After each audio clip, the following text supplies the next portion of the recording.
Il était une fois une pauvre femme veuve qui vivait avec son fils Jack. Un jour, elle dit à son fils d'aller au marché pour y vendre la seule vache qu'ils avaient afin qu'ils puissent acheter de la nourriture pour passer le long hiver. Jack partit avec sa vache au marché mais, en chemin, il rencontra un vieil homme qui lui proposa de lui échanger sa vache.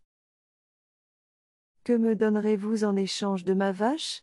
demanda Jack. « Je te donnerai 5 haricots magiques, » répondit le vieil homme. Jack, qui aimait les histoires de magie, accepta et il rentra chez lui tout fier avec ses haricots. Sa mère se mit en colère en voyant les haricots et pensa que son fils s'était fait berner par le vieil homme. « Qu'allons-nous devenir maintenant ? Sans vache et sans argent, et avec ces stupides haricots qui ne valent rien. » Et en colère, elle jeta les haricots par la fenêtre. Jack était très triste et honteux et alla se coucher sans dîner. Le lendemain, lorsqu'il se réveilla et regarda par la fenêtre, il vit qu'une énorme plante avait poussé là où sa mère avait lancé les haricots magiques, et s'élevait jusqu'aux nuages. Il grimpa sur la tige en s'accrochant aux branches et commença à monter vers le ciel. Il grimpa et grimpa jusqu'à ce qu'il atteigne les nuages et là, au loin, il aperçut un magnifique château. Il marcha jusqu'au château et découvrit que c'était la maison d'un couple de géants, car les portes et les meubles étaient gigantesques. Dans la cuisine, il trouva la femme géante et lui demanda : « Pouvez-vous me donner quelque chose à manger, madame ? Je n'ai pas mangé de la journée et j'ai très faim. » La femme, très gentille, lui donna du pain et du lait. Elle lui recommanda de partir dès qu'il aurait fini car son mari, le géant, avait très mauvais caractère et mangeait même les enfants. Juste à ce moment-là, ils entendirent un grand claquement de porte. C'était le géant qui rentrait chez lui. Jack avait très peur mais il eut heureusement le temps de se cacher. « Ça sent la chair fraîche d'enfant ici. Où est-il ? Je le mangerai pour le dîner.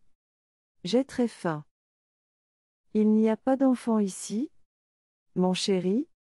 Juste moi. » dit la femme. « Allez, tu dois être fatigué. Mange le repas que je t'ai préparé et va faire une sieste. » Le géant, soupçonneux mais obéissant, prit son dîner et se rendit dans sa chambre. C'est là que Jack s'était caché, et depuis sa cachette, il vit le géant ouvrir une petite cage et en sortir une poule à laquelle il se mit à parler.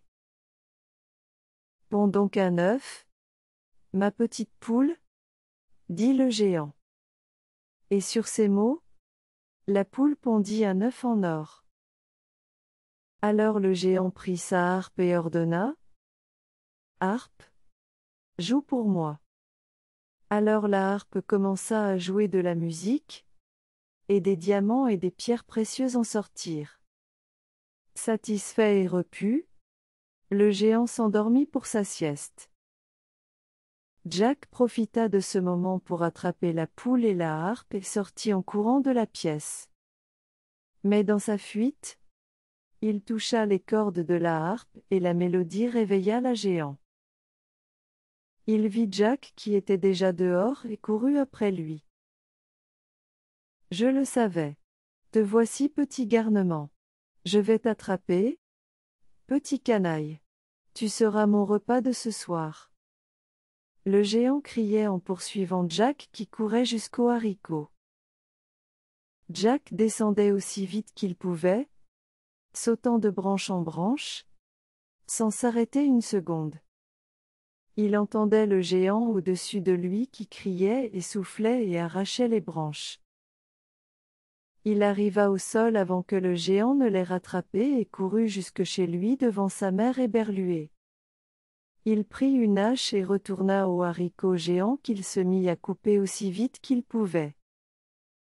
La plante était fragile, et quand elle fut complètement coupée, elle tomba, entraînant dans sa chute le géant, qui mourut sur le coup. Depuis ce jour, Jack et sa mère n'eurent plus jamais à se soucier de la nourriture et devinrent même riches grâce à la poule et à la harpe.